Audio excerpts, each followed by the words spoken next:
La Confédération de l'AES a défini ses objectifs et ses priorités, sécurité, défense, développement, souveraineté. Alors, quel rôle doit jouer la société civile pour une marche triomphale de la Confédération et quelles sont les attentes vis-à-vis du colonel Assimi Goïta qui assure la présidence? Notre confrère de l'OATM, Adjoumatina, apporte des éléments de réponse. Une nouvelle dynamique stratégique est en marche au cœur de la région sahélienne avec la création de la Confédération de l'Alliance des États du Sahel, regroupant le Mali, le Burkina Faso et le Niger. Au-delà des questions de sécurité et de défense, l'AES se dote d'une nouvelle architecture prenant en compte les aspects de développement institutionnel et politique.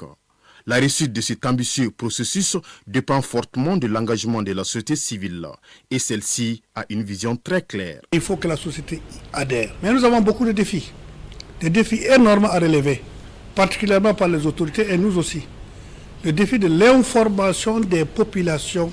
La société civile a un rôle très important à jouer. Ce rôle, c'est quoi? C'est la sensibilisation. Parce que vous savez, aujourd'hui, nous sommes inondés par beaucoup de médias qui ne diffusent que de la désinformation.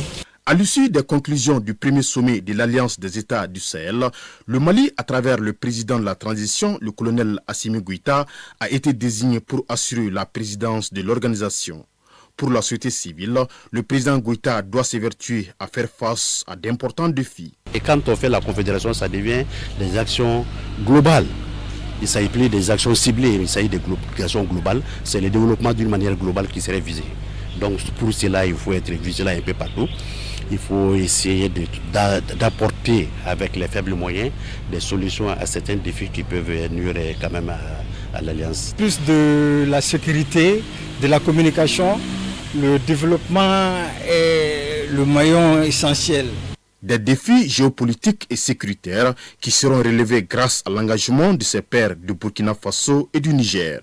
La signature de la charte du Liptako Gourmand le 16 septembre 2023 à Bamako a ainsi jeté les bases de cette alliance qui ambitionne d'assurer désormais au peuple de l'espace AES son indépendance socio-économique, culturelle ainsi que son intégrité.